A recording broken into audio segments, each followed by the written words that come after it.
One voice can change the world. That's the message as 9 LGBT artists are honored as champions of change at the White House. And a new Hollywood film about one of the most important LGBT stories in history gets a DC premiere. Washington Full Circle starts right now.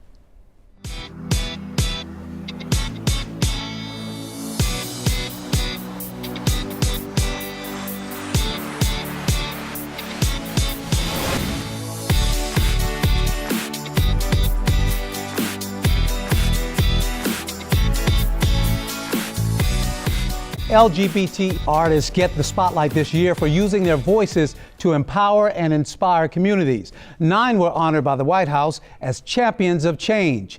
LGBT issues also spotlighted in Hollywood films this year, like The Danish Girl, the transgender drama starring Oscar winner Eddie Redmayne. It's based on the true life story of one of the first people known to have undergone sex reassignment surgery in the 1930s. The Danish Girl was screened at the White House event. Take a look. I believe that I'm a woman. And I believe it too. Surgery has never been attempted before. You're my whole life. It could kill you. It's my only hope. This is not my body. I have to let him go. And with us today are 2 LGBT champions of change, Fiona Dawson, founder of Transmilitary, and Lee Levington Perrine, founder of Makers Lab in DC. Thanks to you both for joining us today. Thank you very much. Thanks for having us. Thank you. Now, aside from spending the afternoon at the White House, you also got to see this film. What was the general response to The Danish Girl? The general response from those that I talked to afterwards was very, very positive. You know, people were buzzing, about the excitement of the film. I think the fact that it was shown wrapped around the Champions of Change Award was really significant as well. It was very interesting to see how, people like us who are, everyday Americans being recognized for what we do alongside, a Hollywood blockbuster, and then wrapped around with the White House was kind of like a perfect combination of 3 different angles of people who, work to make the world a better place. Right. So it's good. And what was it like being at the White House, being honored in this way? It was one of the most overwhelming yet exciting days of my life. Definitely a proud moment. My family was there. I had a few friends who were in the audience, and just really thankful that I'm being recognized for this work and the opportunity to be able to do more for my community here in DC. And so you were 2 of 9. What was the general criteria for recognizing? How did they select you? That's really interesting. I'm actually not even sure what the selection criteria is. But, my understanding was, I got an email from actually a gentleman called Aaron Belkin, who works for the Palm Center, which is one of the organizations that I partner with to be able to create my media project, Transmilitary. And he sent me an email, he forwarded me an email and said, I nominated you.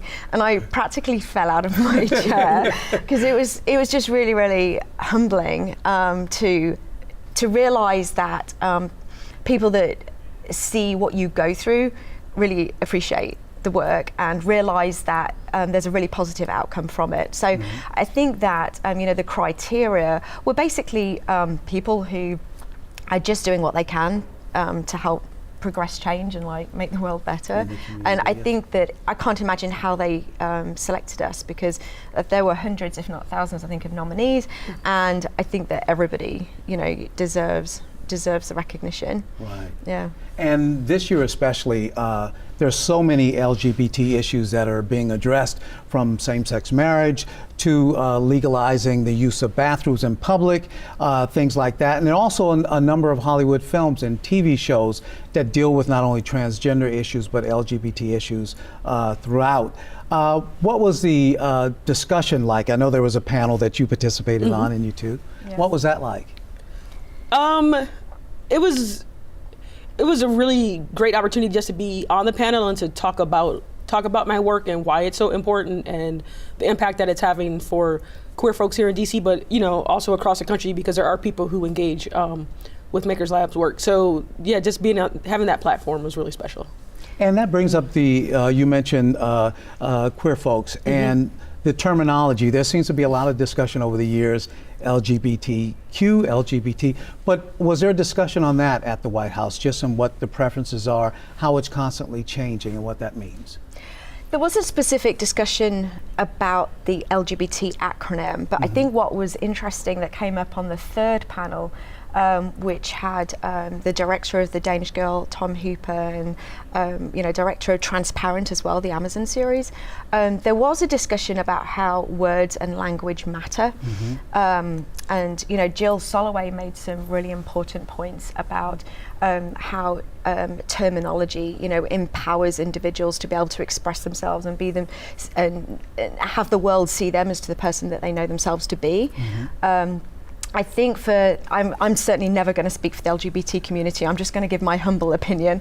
I think that the LGBT acronym is still very useful to be used as an umbrella term. And I think it's important for us to realize that both sexual orientation and gender identity are a spectrum, and every individual is going to have the words that feel right to them, and they should never be dismissed. But I think to represent our community as a whole, having LGBT, as an umbrella term, allows us to use an acronym and give a word to a greater public that wouldn't otherwise be interested in our issues. I see. And at the White House, aside from the other champions, who else did you get to meet there? I had an opportunity to meet one of the musicians in the group, Betty. I met a few folks from, I think it was like Lambda Legal Defense Fund out in LA. Just so many people, I can't even remember all their names. It was really it was spectacular, like all the folks and the energy in the room that day. Well, there's a lot more to talk about, but hold on. Stay with us as we recognize two of the artists honored by the White House this year as LGBT Champions of Change. We'll be right back after this.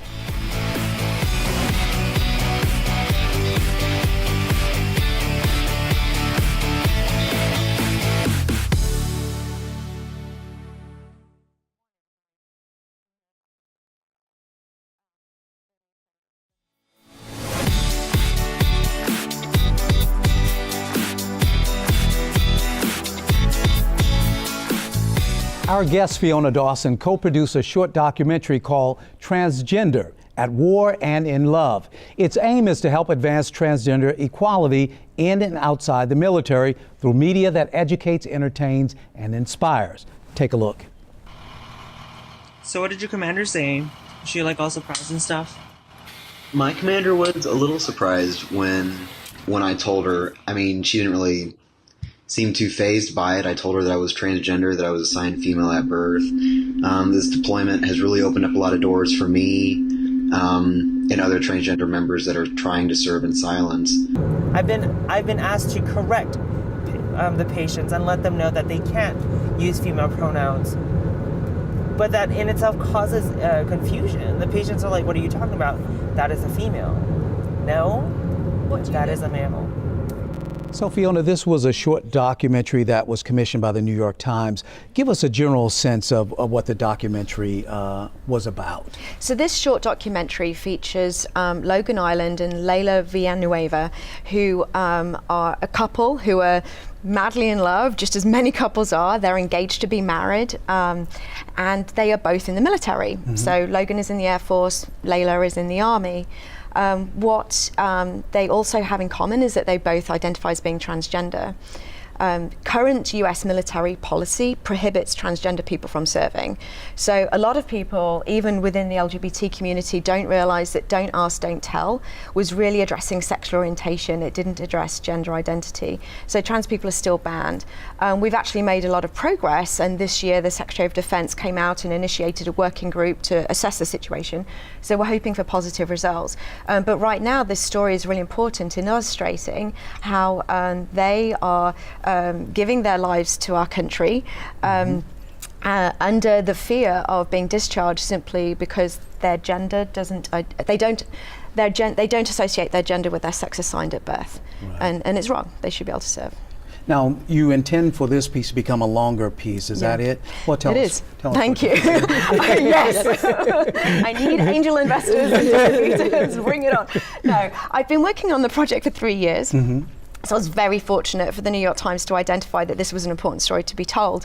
But my dream is to actually make the feature documentary. So I'm actually in production, but of course we're still fundraising and need to secure our distribution to be able to share the stories of 5 transgender people who went inside the Pentagon and had meetings, plus Logan, who is Layla's fiance. And then tragically, one of our service members died by suicide, and we're including her story as well, because we need people to realize that not only do transgender people make kick-ass soldiers, sailors, and Marines, but also in greater society, we still have a long way to go to promote transgender equality. I think it's amazing that in the media we've seen actors and actresses and models and athletes, but we need to see everyday Americans as well. Lee, what do you see as, other than the military, some of the other big challenges for transgender and LGBT community? This is actually one of the things that we talked about at the White House last week, was the issue of mental health and the rates of suicide among transgender folks and LGBT folks. And I think one of the things that I didn't expect to talk about when I was on that panel was the mental health crisis that I experienced last year and all the issues I had around my identity and the support that I needed. And so, like, knowing how I felt, and then knowing that, like, there's so many youth and, you know, adults who need support and need resources around, like, the support around coming out, whether it's as LGBT or trans or however they identify. And you hear about adults a lot, but there's also actually young people, sometimes in junior high school, that are dealing with some of the same issues. What can we do about reaching them? I think it's supporting organizations that are actively working in schools. So, for example, here in DC, we have organizations like Smile. We have, you know, Youth Pride Alliance. And so making sure those organizations have the resources they need so then they can go into schools and actively work with youth, because I know the struggles I've had, and I have an amazing support system, and a lot of the youth in DC don't. And so we just really have to make sure that, you know, they have the support they need. And then one of the things I said at the White House was that so they can be on these panels, you know, 10, 15 years from now, talking about the exciting work that they're doing to support their communities. Right. And you mentioned during the break about the White House, about meeting some people that were associated with the film The Danish Girl that were actually transgender, is that? Yeah, because, well, for me, my accent obviously tells you I wasn't born here. But I was born and raised in the UK, but I haven't lived there for 17 years, and I've been in this country for 15, and I'm a very proud American. But it was, I actually met a couple of actors from The Danish Girl, Rebecca Root and Jake Ruff, who both are transgender, and they play, you know, roles within the film. So after the screening, we got to hang out and chat, and it was just, for me as an artist, it was wonderful to be able to meet like-minded people, and also have that cross-cultural reference, because I do miss British people from time to time. So that's good. But I think it also raises an interesting question, because within the LGBT community, oftentimes there's outcry that a transgender person doesn't get to act a transgender role. And I think that we need to empower transgender actors per se. And surely the measure of talent of an actor is measured on their ability to be able to portray a person that they're not. And so I think that if you're going to advance transgender actors, you need to give them cisgender roles, or cisgender meaning you're not transgender. So explain that, because that's another term that's fairly new, cisgender. So would you like me to? No, you go for it. Okay. School's in session. So cisgender basically means that you do identify with the gender associated with your sex assigned at birth. So as human beings, we all have 3 main aspects. 1 is our sex assigned at birth, 2 is our gender, and 3 is our sexual orientation. And we often get those mixed up and confused. And so when a baby is born, you know, their sex is determined by what's between their legs. And currently we grow up in a world where it's just assumed that your gender is going to match that. So if you're assigned female, then you're assumed that your gender is a woman. Whereas what we're seeing is that actually that's not necessarily the case, that you can be assigned female at birth, but your gender may actually be more male. So if it does align, you're cisgender. If it doesn't, you're transgender. Oh, So much more to talk about. Stay with us for more on our 2015 LGBT Champions of Change when Washington Full Circle returns.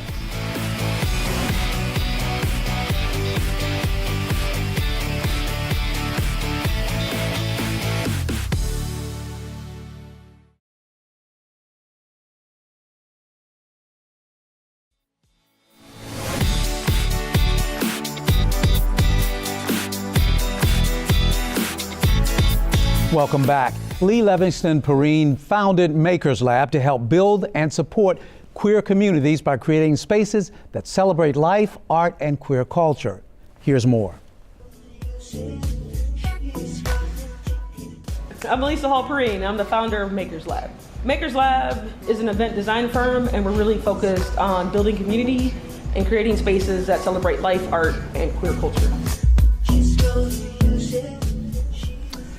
So, how long has Makers Lab been around, and what do you see as its main purpose?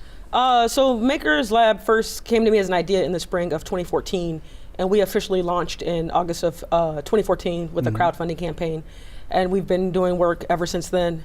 And so basically, I'm still trying to find the right words to describe us because things are moving so quickly for us, but I like to say we're an event design firm, and we help build and support queer communities by celebrating life, art, and queer culture. And we do that through a lot of different events. We worked on an R.G. Lord birthday celebration. We work on a music festival here in D.C. And we also have dance parties because what we've heard from a lot of queer people in D.C. is like they want to go out and they want to be themselves, but they don't necessarily feel safe in other clubs. And so we try to create that space for people. Now, that's one thing you mentioned, safe. One of the issues that seems to be dealt with a lot for the LGBT community is the issue of violence. Tell us about some of the things that you see as major challenges in this community. Well, bullying in schools, you know, I think that's where it kind of starts, and I think throughout people's lives as they grow up, you know, within the LGBT community, you're susceptible to violence. Of course, this year, I think the count is now at 22 transgender women of colour have been murdered due to transphobia and trans violence.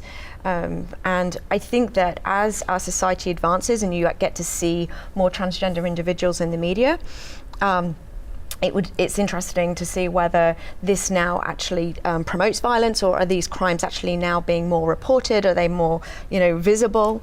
But I think just, you know, the way we treat other people in general is always something that needs to be addressed. I think, Lee, do you remember one on the panel somebody brought up that it was Pigeon about you know, a lot of this violence, even with the LGBT community, really comes down to racial violence as well.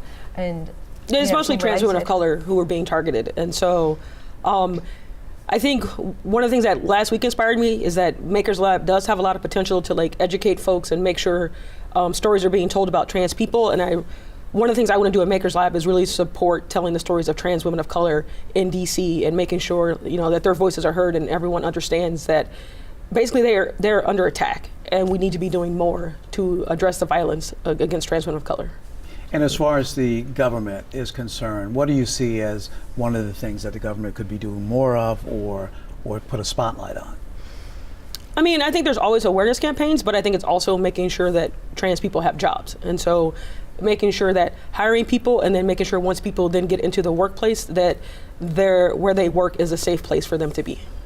Things like the Equality Act, for example, you know, at a federal level, because LGBT people still don't have protections in housing and in the workplace. You know, there's that common thread now that, you know, you can get married on a Saturday and lose your job on a Monday for posting pictures from your wedding. So I think that when you have those government policies in place to protect people, I think that helps. But for me as an artist and in the media, I think that you also need to be able to present media that changes hearts and minds, because you can implement as many laws as you want, but if you don't actually touch people at their core and make people's lives relatable, like those people who are transphobic or homophobic, they need to see that these people, or we are just like them. And I think that needs to work in synergy with government as well. And as far as the military, what's the main thing that needs to happen right now as far as those who are transgender in the military? So current military policy at the Department of Defense bans transgender people from serving through various different policies, primarily medical policies. And so it's these outdated policies that need revising. So for example, one of them, the DSM, the Diagnostic Statistical Manual, the Department of Defense is still going on the outdated version that states that transgender people have a psychological condition, whereas in fact, it's gender dysphoria is actually a treatable condition, and so that they should be able to serve. So if they updated to the DSM-5, then that would not ban people from serving. So it's outdated policy that needs correcting. And it's not just the policies, it's the education of the public at large with things like driver's license and names for transgender people and the use of bathrooms. How do you get through to the public and educate them about those things so it doesn't become a campaign of ignorance? I think it's what Fiona said, is like telling our stories and then making sure people understand. I hate to say it, like we're like everybody else, but we are, and that we have a lot of the same struggles. And so yeah, just making sure our stories are heard and our voices are heard and people are comfortable and have the platform to tell their truth. And you two are doing a great job of that. We appreciate what you do. Appreciate you being here. Thanks so much for coming. Thank you. For having All us. right. That's it for Washington Full Circle. Congratulations, and thanks to our guests for joining us and to you at home for watching. We'll see you again next time.